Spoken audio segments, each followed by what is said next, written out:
Welcome to Entrepreneur State of Mind. I'm your host, Dr. Dale Caldwell, and I have the honor of having a friend and one of the best consultants I know, Jackie Lue Raia. Jackie, how are you? I'm so good, Dale. Thank you so much for having me today. Well, it's an honor to have you, and she's the CEO of ALEXENA Consulting. So we're going to learn a lot about what she's doing and how we're working together in some exciting projects going forward. But first, I always like the origin stories. And so Jackie, where were you born and where did you grow up, and how did you end up where you are? Well, all exciting stuff. Mm-hmm. I was actually born on the island of Jamaica. All right. I am Chinese by descent. Okay. I have a little bit of Cuban in me. Wow, wow. So yeah, so in and of myself, very, very diverse. Yeah. Came to the States when I was 5. Okay. And lived in Manhattan for a little bit, and then actually grew up and started my family in Orange County, New York. Wow. Now, where did you go to high school? Monroe Woodbury High School, okay. Central Valley, New York. New York, nice. Yes. Okay. Oh, good, good. And so now you're married. How many kids do you have? I have 2 kids, 28 and 26, Casey and Kyler, and so they're grown and doing that adulting. And yeah, so I raised my family in Bergen County in New Jersey. Oh, nice. Okay, yes. Okay. All right. So you're doing a lot of diversity, equity, and inclusion. For those that don't know, DEI stands for Diversity, Equity, and Inclusion Consulting. How did you get into that? What did you do before that led up to starting your own consulting firm?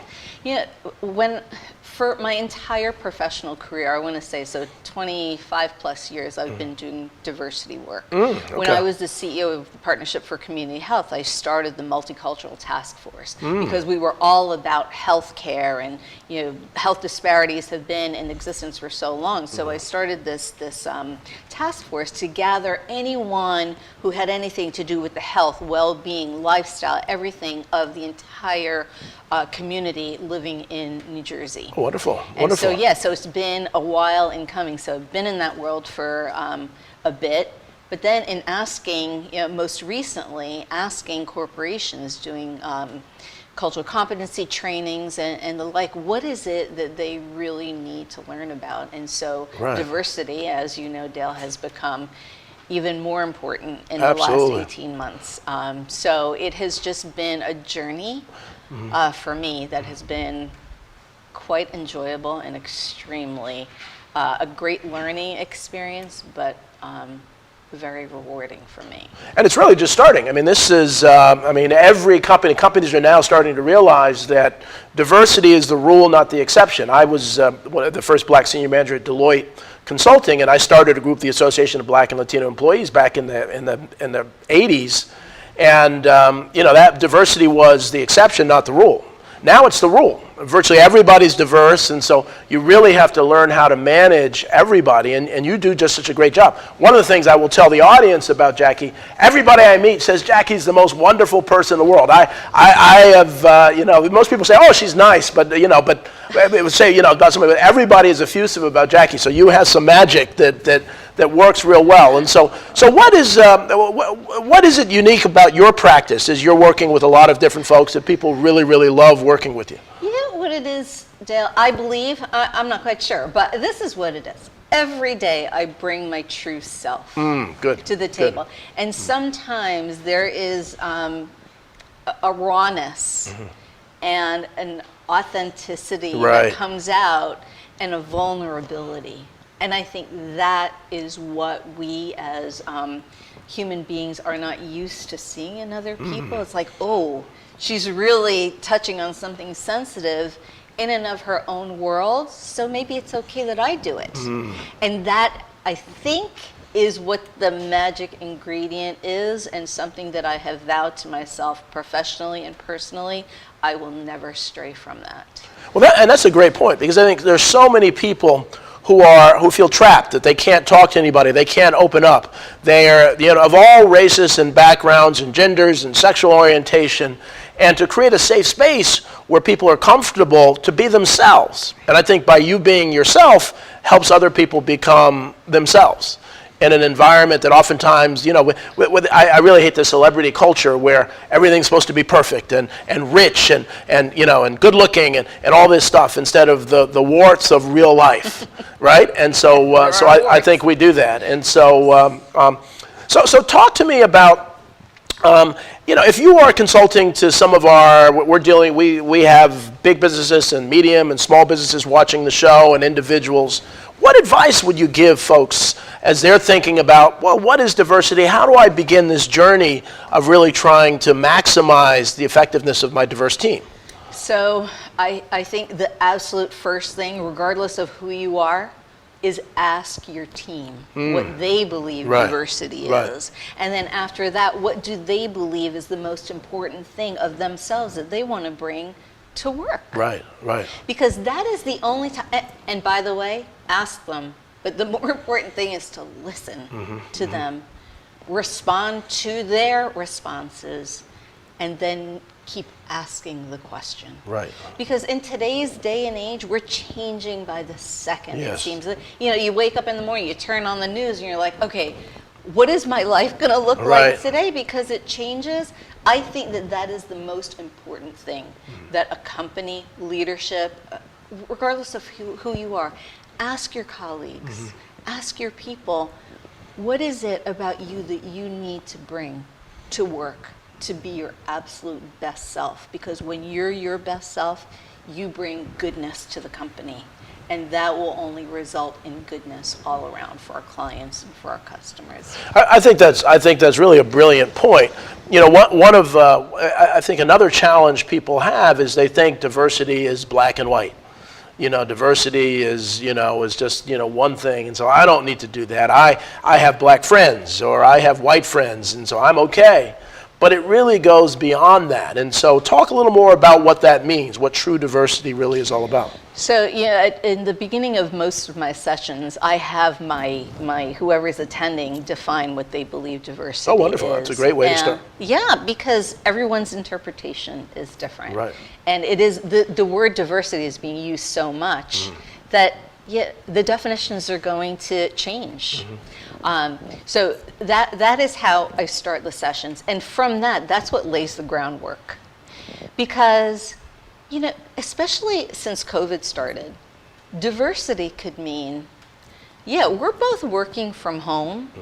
You're in your living room, I'm in my living room, but I have 3 toddlers behind me and a dog that is running around like crazy people that I can't even get 5 minutes to verbalize what I need to on this virtual meeting.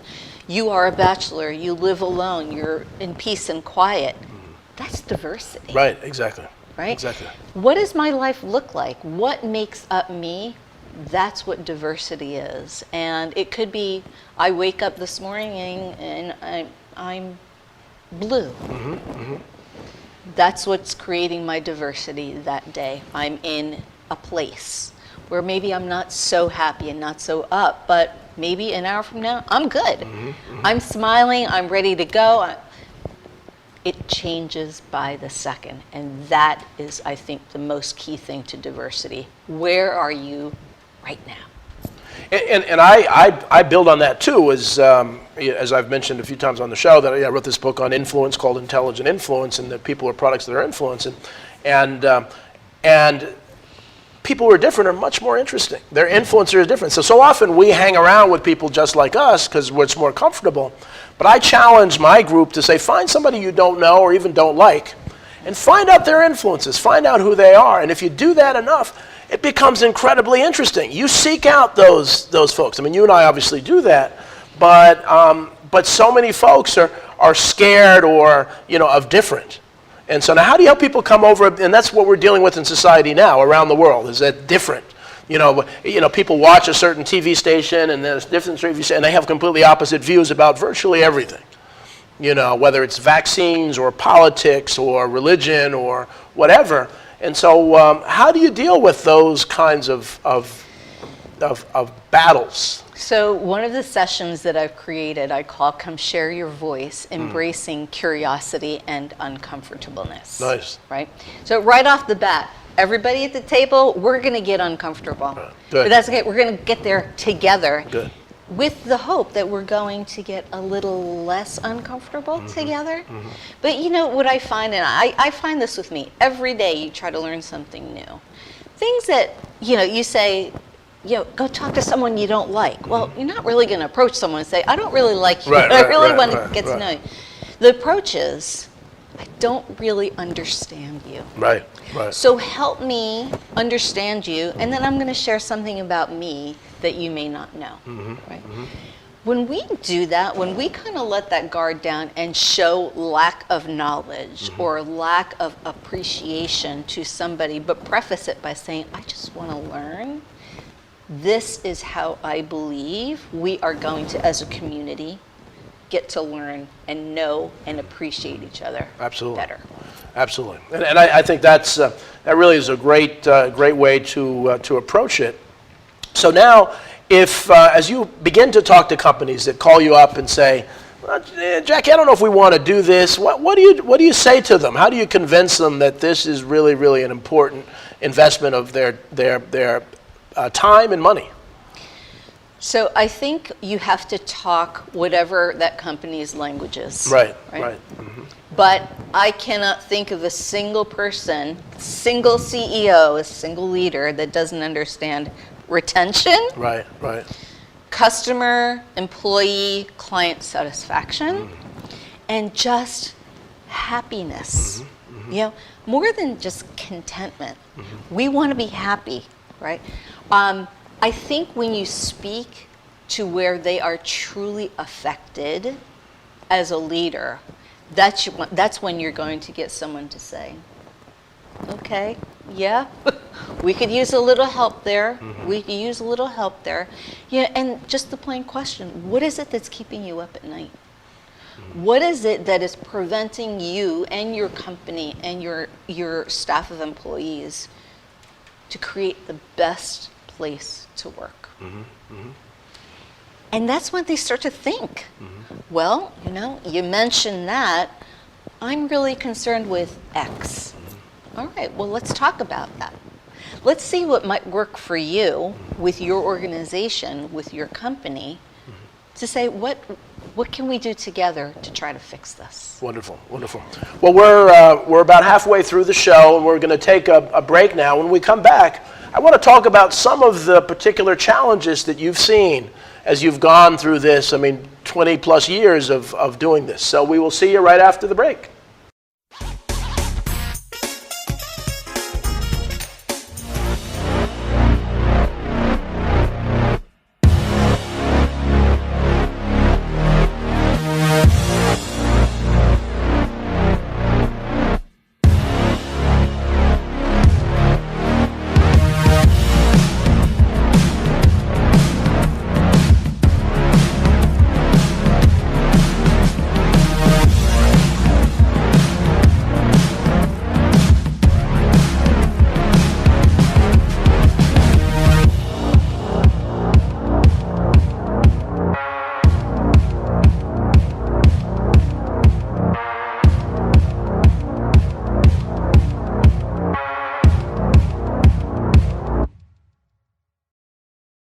So, I'm kind of new here, but I've noticed a trend.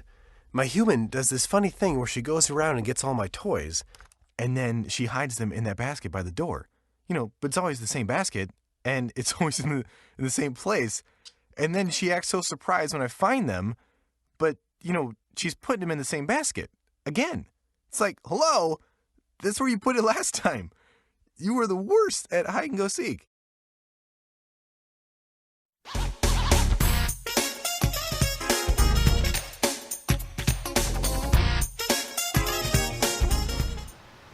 Welcome back to Entrepreneur State of Mind. I'm your host, Dr. Dale Caldwell, with Jackie Lue Raia, the CEO of ALEXENA Consulting, and we've just been talking about diversity, equity, and inclusion, and how important it is to the operations of a company, but really to their bottom line.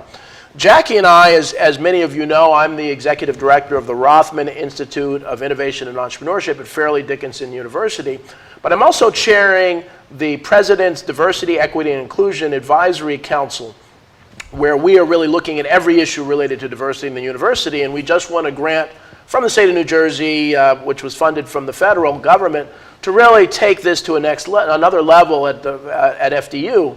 And I'm pleased to say ALEXENA will be the consulting firm helping us build that out and really helping us consult. And it could be a real model for other universities.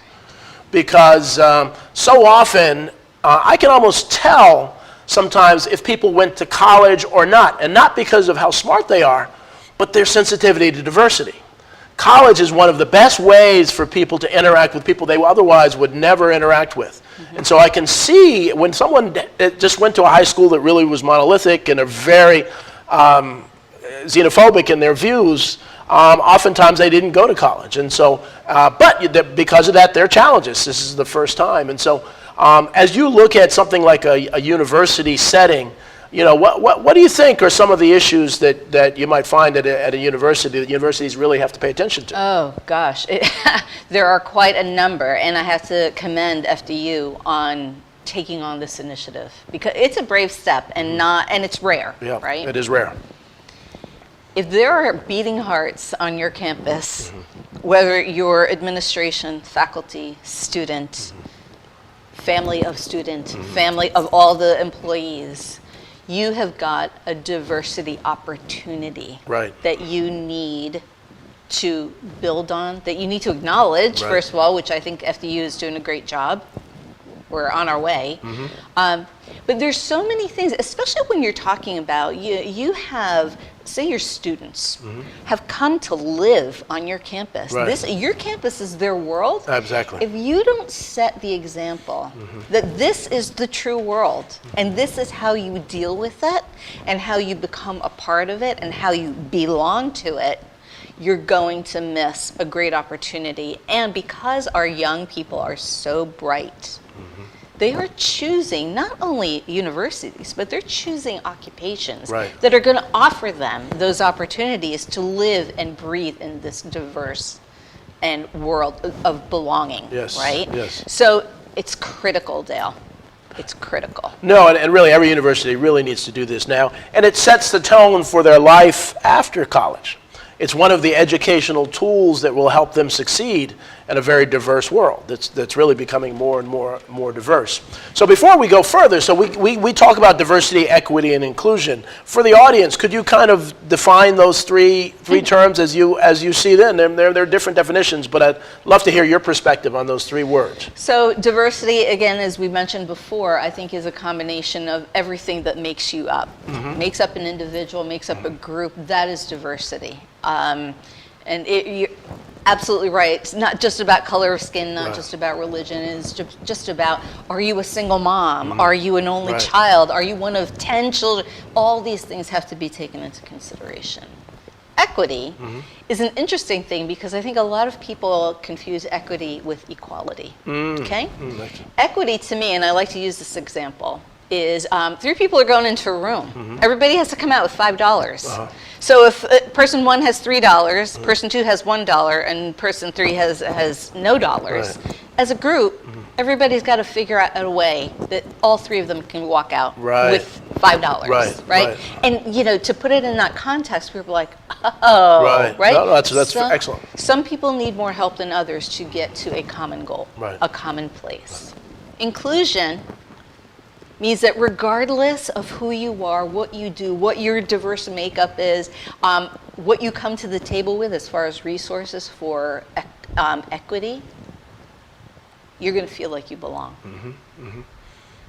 I feel like I am a part of this team, whether that is a team of 2 or a team of 2,000.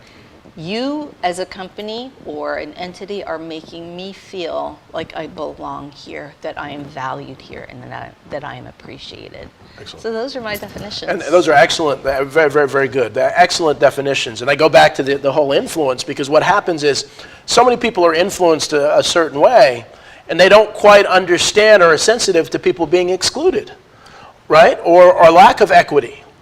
And, you know, so that's one of the reasons that this is so important, is let people know that, hey, let's see things from other people's perspective. Let's empathize with, let's try to put ourselves in other people's moccasins and think about where they're coming from. And that's not natural, and especially in the business world.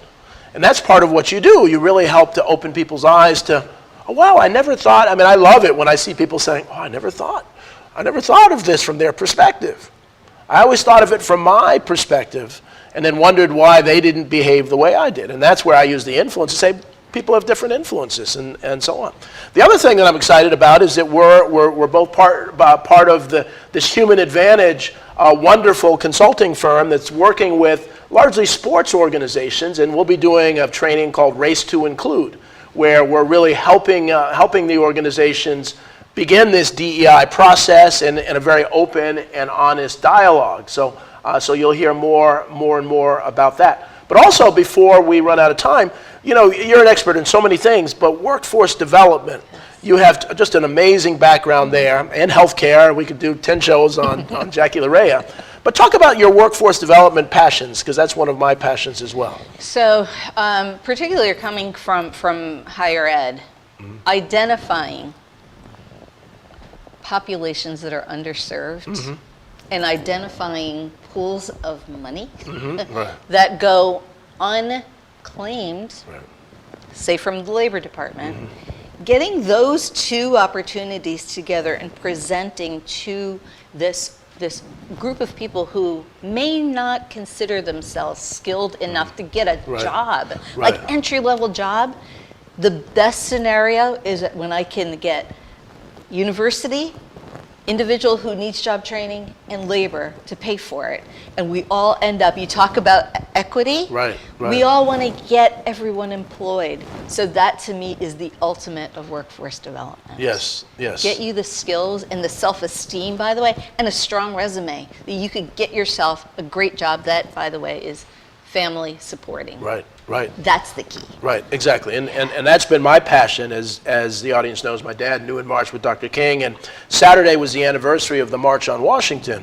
And people don't realize the March on Washington was for jobs and freedom. Dr. King knew it was about jobs, economic well-being for the community, not just freedom. And so this workforce development, and so I've done a lot of work in urban communities, and as you know, coined a term called urban traumatic stress disorder, that just being poor and being in areas where there's violence and chaos and sometimes abuse changes the amygdala part of the brain. And so as you're doing workforce training, you've got to really be socially, emotionally sensitive to really help folks develop the work ethic. And again, it goes back to empathy. Because so many people said, well, I worked hard when I was a kid. What's wrong with these folks? And they don't realize generation after generation of being beaten down and dealing with all sorts of things is hard to turn around very quickly, but it can be turned around.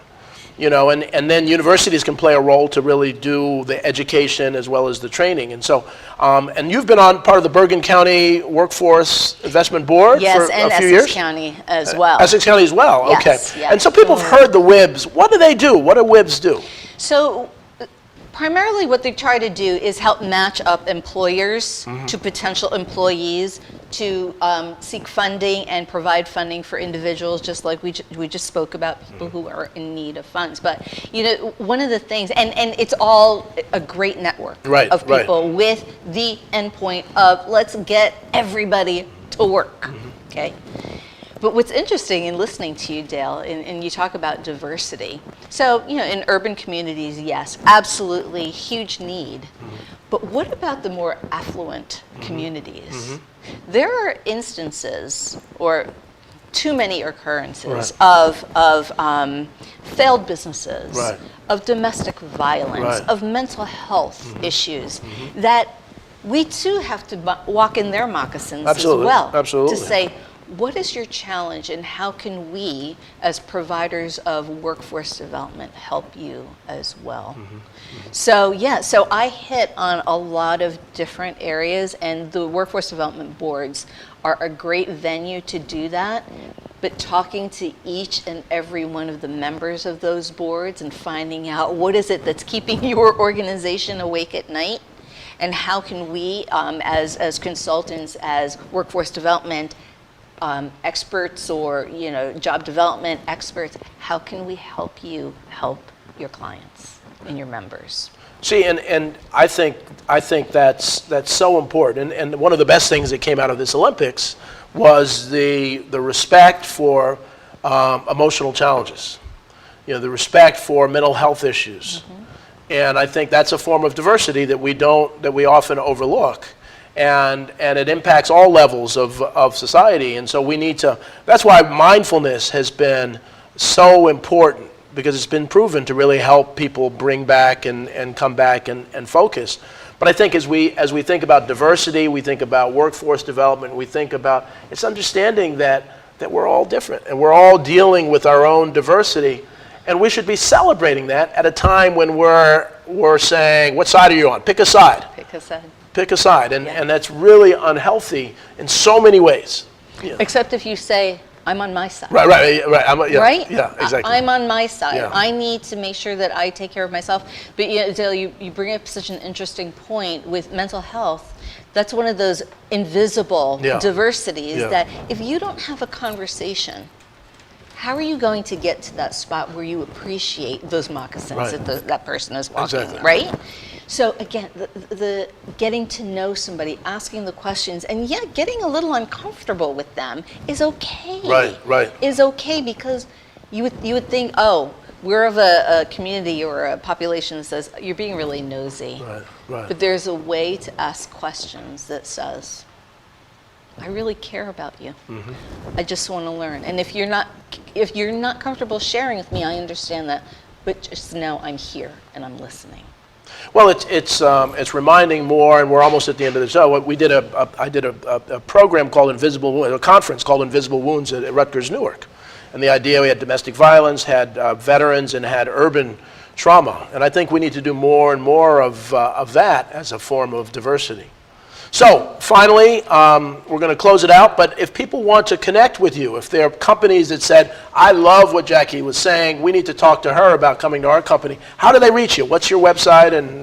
So my website is www.alexenaconsulting.com. My email is Jackie, Jackie, @alexenaconsulting.com.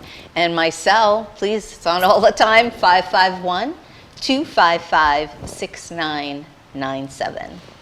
Well, Jackie, again, thank you so very much. What a pleasure. Yeah, this is always a lot of fun. I want to thank you all for watching. Again, this is Entrepreneur State of Mind. I'm your host, Dr. Dale Caldwell. We will see you next week. Take care and have a great week.